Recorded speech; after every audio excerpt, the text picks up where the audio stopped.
So good morning. So ito po ang ating topic for week number 8 and 9. So pinagsama na natin yung week 8 and 9. That is simple and compound interest. Okay? So our objectives: illustrate simple and compound interest, differentiate simple from compound interest, and solve problem involving simple and compound interest. So let's start with the discussion. Definition of terms. So first we have borrower or debtor. The person who is receiving the amount and will be paying back the same amount with the interest on the required date or period. So ang keyword po natin dito is receiving the amount. Ibig sabihin, tumatanggap ng pera yung borrower or debtor. So sa madaling salita, ang borrower or debtor, siya po yung nangungutang. Di ba pag nangungutang, nakakatanggap ng pera? So that is borrower or debtor. From the word itself, borrower, nanghihiram or nangungutang. Okay? Next, we have lender or creditor, the person who is giving the amount which must be paid on the required date or time. So, ang keyword naman natin dito, giving the amount or giving the money. So, when you say lender or creditor, siya po yung nagpapautang, nagbibigay ng pera. Kapag tayo ay nagpapautang sa ibang tao, di ba nagbibigay tayo ng pera, that is giving the amount. So, therefore, that is a lender or creditor, nagpapautang. Okay? Next, we have a loan, temporary borrowing of money which is to be paid after a certain period. Ito po yung temporary lang po na paghihiram ng pera. Panghiram, that is a loan. So, ang keyword, temporary borrowing of money. Okay po? Next, we have origin or loan date.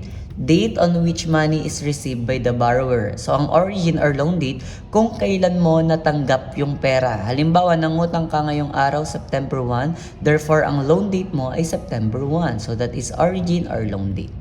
Repayment date or maturity date, date on which the money borrowed or loan is to be completely repaid. Ito naman po, kung kailan mo naibalik ang pera.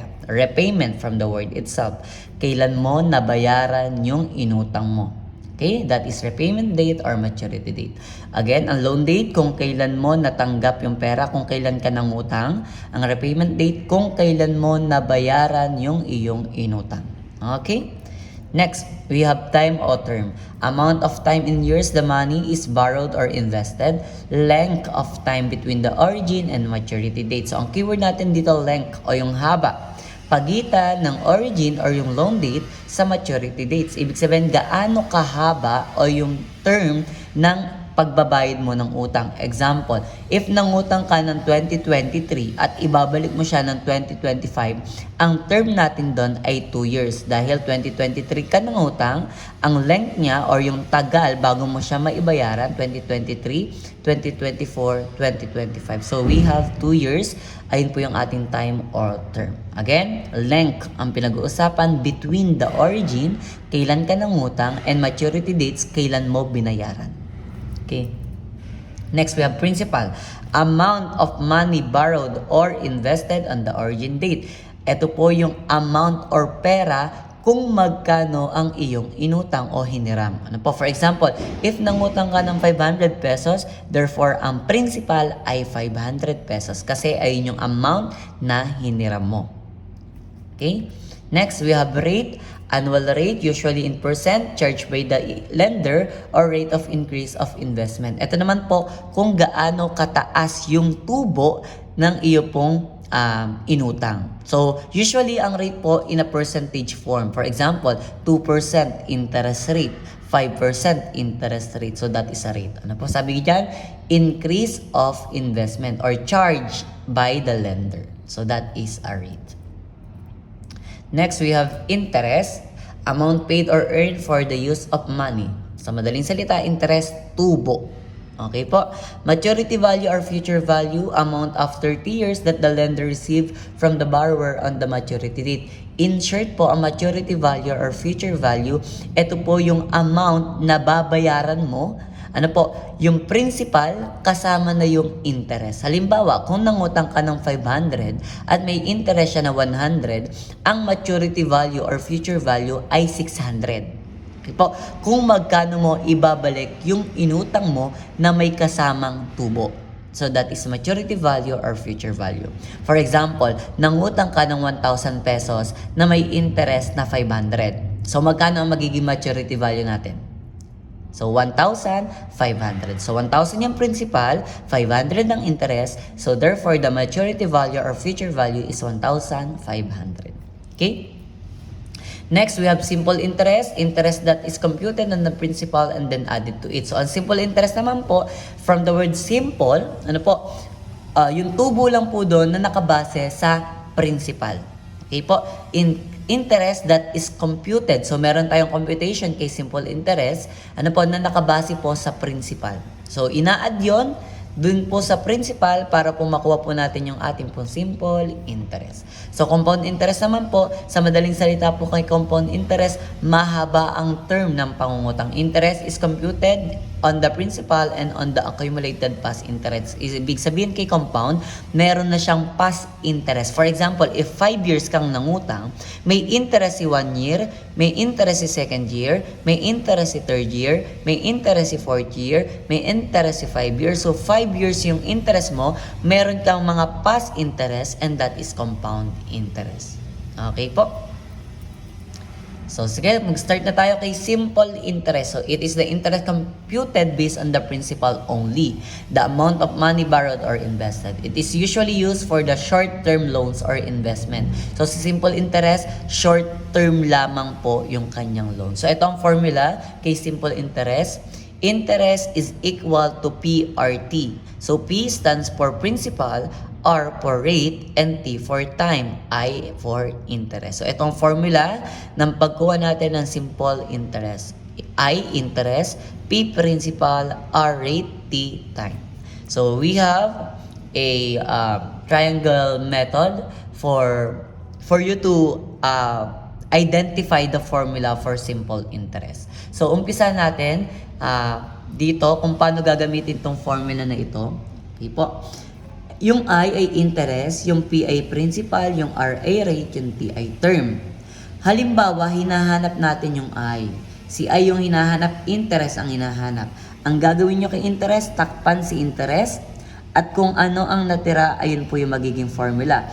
Kapag po magkakatabi, ang ibig sabihin ng multiplication, kapag may nasa itaas, that is division. For example, interest ang nawawala. Therefore, ang formula natin ay P multiply by R multiply by T. So, ganun po ang paggamit ng triangle method. Halimbawa naman, nawawala ang P. So, takpan ang P.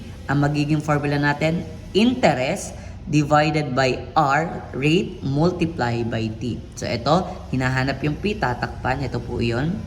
So, magiging formula natin I divided by R multiply by T. Halimbawa, R ang nawawala. Takpan ng R. Okay po. Ano ang natira? So, I, nasa taas, divided by P, multiply by T. Okay po, ito po yun. Kapag R nawawala, I, divided by P, multiply by T. Kapag tinaman nyo nawawala, takpan yung T, anong natira? I, divided by P, multiply by R. I, divided by P, multiply by R. So, ganun gagamitin ang formula kay simple interest. So, let's have an example. What will be the interest Rene has to pay if he borrowed 10,000 for 1 year with an interest rate of 6% per annum? So, ang tinatanong dito, hahanapin natin yung interest. Ano po? If si Rene daw po ay nanghiram ng 10,000 sa 1 year na time o term with 6% interest, magkano kaya yung kanyang magiging interest? So, given natin, yung principal natin, magkano yung hiniram? That is a principal, 10,000. Rate, percent. Ano po? Ayun po yung ating percent, that is 6%. Kapag kinonvert natin yung 6% into decimal form, that is 0.06. Okay po? Then yung time o term, that is 1 year. So, ang formula, interest ang hinahanap, PRT. Principal, multiply by rate, multiply by time. So, that is 10,000 times 0.06 times 1, that is 600. Therefore, ang interest na makukuha dito po sa hiniram ni Rene na 10,000 ay 600 pesos. So, ganun lang po i-apply ang simple interest. So, another example. What will be the interest rate if Rene borrowed 15,000 for 10 months with an interest of 3,000? So, ang hinahanap naman natin dito, interest rate. Ibig sabihin yung R ang hinahanap. Okay po? Ang magiging formula natin kapag hinahanap yung R, balikan natin. R yung hinahanap, tatakpan. So, ang magiging formula kung ano natira, I divided by P multiplied by T. Ito po yun. I divided by P multiplied by T. So, balik tayo sa example. So, given natin yung principal na hiniram ay 15,000, ang interest or tubo 3,000 at ang ating pong term o time ay 9 months. 10 months. Okay. So, sorry. So, 10 months yung ating pong term. So, nung nangyari dito, 10 divide 12, kasi po, di ba po ang term or time, in a year po natin siya sinosolve. So, ibig sabihin yung 10 months, kailangan nyo muna makuha yung kanyang in a year. So, sa 10 months po natin, ilang bang months ang meron sa year? Di ba po 12? So, therefore, yung 10 ay i-divide po natin sa 12. So, therefore, ang magiging formula natin dyan, R is equal to I divided by P multiplied by T. Kasi R yung hinahanap. So, substitute the I, interest, 3,000. The principal, which is 15,000. And yung time natin or term na 10 months, i-divide natin yan sa 12 dahil po in a year yung ating time o term. So, that is 0.24 at kapag kinonvert sa percentage, multiply lang sa 100. So, that is 24%. So, ganito naman ang ating formula or given kapag hinahanap yung rate. So, next, what will be the principal if Rene has an interest of 4,000 for 11 months with an interest rate of 5%? So, ang hinahanap naman natin dito, principal. Ibig sabihin, magkano yung hiniram niyang pera? Na may interest na 4,000 sa loob ng 11 months na may interest rate na 5%. So, ang magiging formula natin dyan, P is equal to I divided by RT. So, interest divided by rate multiplied by T. So, ating given, rate na 5%, so that is 0.05. Ang interest natin na 4,000 and yung time natin na 11 months. So, ganun pa rin, months ang pinag-uusapan dito. Pero pag sinabi natin term or time, in a year. So, 11, i-divide natin yan sa 12. So, that is 4,000 divided by 0.05 multiplied by 11 over 12. So, that is 87,272.72 pesos. Ito yung interest. Ito yung principal na hinirab ni Rene na may interest na 4,000 sa loob ng 11 months na may interest na 5%. Okay? So, next, what will be the term if Rene has an interest of 4,000 in 50,000 principal with an interest rate of 2%. So, hinahanap naman natin dito yung term or time. Okay po? So, ang ating magiging formula dan, T is equal to I divided by PR. So, interest divided by principal multiplied by the rate. So, substitute lang po, interest natin ay 4,000, ang principal natin ay 50,000, at ang rate natin ay 0.02 or yung 2%. So, calculate niya, 4,000 divided by 50,000 multiplied by 0.02, that is 4. So, that is 4 years. So, etong P, R po yan. So, sorry.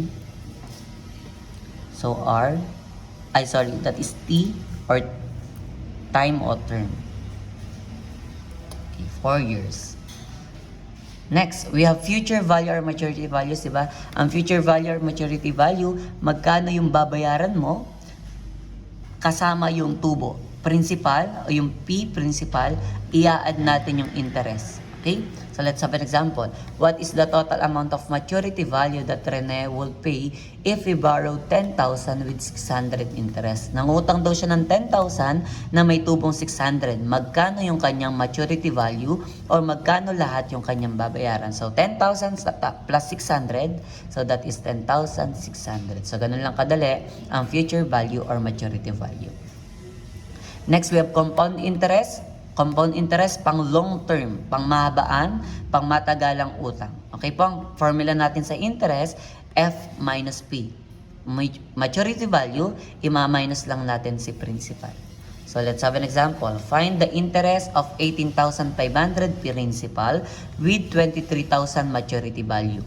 Ang interest po ang hinahanap, nangutang daw siya ng 18,500, tapos babayaran niya ng 23,000. So, magkano kaya yung interest?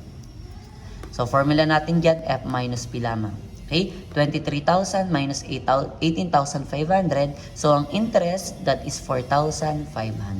So, ganun lang po. Ang compound interest kapag hinahanap yung interest. Next, we have future value or maturity value. So, ito po yung formula natin. So, makikiting na mabuti. Pag sinabi natin F, future value yan or maturity value, magkano yung babayaran mo na may principal, i-add yung interest. So, principal, multiply by 1 plus R divided by N raised to N multiply by T. So, ito yung ating formula. So, F for maturity value, P for principal, R for rate, T for time, and N number of times in interest. So, guided po kayo dito sa value of N. When we say annually, that is 1. Semi-annually, that is 2. Quarterly, that is 4. And monthly, that is 12. So, tandaan nyo po yan. So, dapat sa ulo nyo po yan. Po. So, let's have an example. Find the future value of 2,000 after 5 years at 3% interest rate compounded annually. So, sabi, compounded annually. So, ito po yung ating given. Principal natin, 2,000. Rate natin, 3%. Yung time natin na 5 years at yung N natin ay 1. Bakit 1? Kasi po annually. Diba? Sabi kanina, annually ay 1. 2,000 yung principal, 5 years yung time o term, 3% yung rate. So, ganito lang po yan. Formula natin, kukuhanin natin yung formula. P multiply by 1 plus R over N raised to N multiply by T. Substitute yung P 2,000, 1 copy. Yung R natin 0.03. Yung N natin ay 1. Yung N ulit natin ay 1. Yung time natin ay 5. So, i-calculator lang natin yan. Ang makukuha natin sa gawat ay 2,318.55. Another. Find the future value of 18,500 after 3 years at 5% interest rate compounded monthly. So, monthly, ang ating N dyan ay 12 kasi po monthly ang sinabi. So, substitute lang din po yung P ay 18,500, yung R natin ay 0.05, that is 5%. Yung N natin ay 12 kasi nga po monthly. Yung T natin or time, term, that is 3 years. Okay po, calculator lang natin yan. Ang makukuha natin sa got ay 21,487.24. So, that is a compound interest. Okay po, so thank you sa pakikinig.